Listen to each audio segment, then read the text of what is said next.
안녕하세요. 인생에도 딘동댕이 있다. 딘동쌤입니다. 책을 읽고는 싶은데 어떤 책을 읽어야 하나요? 이 질문 뭔가 좀 이상하지 않으세요? 저만 그런가요? 그럼 어떤 음악을 들어야 할까요? 이건요? 뭔가 좀 어색하죠? 음악을 넣으면 금방 어색한 게 느껴지는데 유독 책에 대해서는 왜 이리 자연스러운 걸까요? 그것은 음악과 책을 대하는 우리의 태도가 완전히 다르기 때문입니다. 오늘은 이와 관련해서 어떤 책이 좋은 책이고 어떻게 골라야 할지에 대해 이야기해 보겠습니다.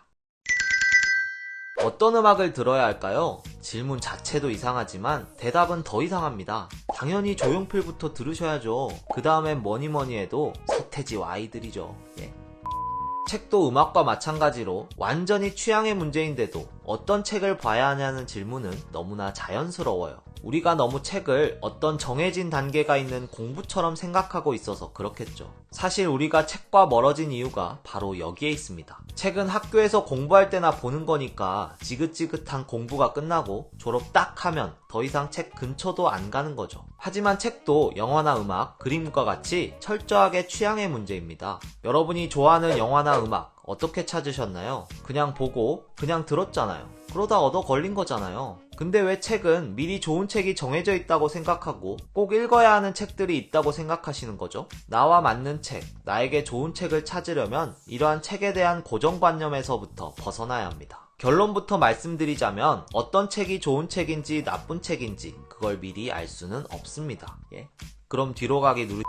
이 음식을 먹어보기 전에는 내 입에 맞을지 안 맞을지 알 수 없는 것처럼 이 책이 내게 맞는 책인지 내게 필요한 책인지 미리 알 수 없다는 거예요. 그건 나중에 책을 다 읽은 뒤에나 확인되는 거거든요. 아, 나한테 맞는 책이구나. 아, 나한테 꼭 필요한 책이었어. 하고요. 그럼 어떻게 하란 소리냐? 아마 로또 맞듯이 한 번에 내게 맞는 책을 찾는 꿀팁을 기대하고 들어오셨을 텐데 죄송하지만 그런 건 없어요. 시행착오가 반드시 필요합니다. 인생은 그렇게 날로 드시지 못해요. 시간과 노력이 들어가죠. 책도 취향의 문제라고 했었죠. 여러분이 좋아하는 영화나 음악 또는 뮤지션이나 감독을 어떻게 찾으셨나요? 수많은 시도와 실패를 거쳐 모래밭에서 진주 찾듯이 찾으셨잖아요. 책도 그렇게 수많은 모래를 거치셔야 겨우 한 권 정도 찾을 수 있을 거예요. 저주하냐고요? 저주가 아니라 취향이라는 게 아직 형성되지 못한 분들은 좀 시간이 걸리시더라도 그렇게 하셔야 된다는 거예요.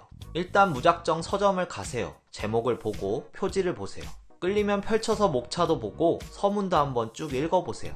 읽어보시고 아니면 덮고 또 둘러보시는 거예요. 그렇게 하다가 우연히 얻어 걸리는 겁니다. 물론 집에 와서 막상 제대로 읽어보면 별로일 수도 있어요. 그런데 어쩌겠어요. 라면 받침으로 킵해두고 또 고르러 가야죠. 조금 영민한 사람은 10권 정도면 내게 맞는 책 한 권을 찾을 수 있을 거예요. 미련 곰탱이는 100권을 봐야 할지도 모릅니다. 하지만 그렇게 한 권, 두 권, 내게 맞는 책을 찾는 과정을 몇 번만 거치면 내 감각은 더 예리해져서 나 자신이 어떤 걸 좋아하는 사람인지 알게 되고 실패하는 횟수가 줄어들 겁니다. 그러니 나 자신을 믿고 그냥 집으세요. 그렇게 몇 번 실망하고 나면 운명처럼 여러분의 영혼을 뒤흔들 책을 만나게 될 겁니다.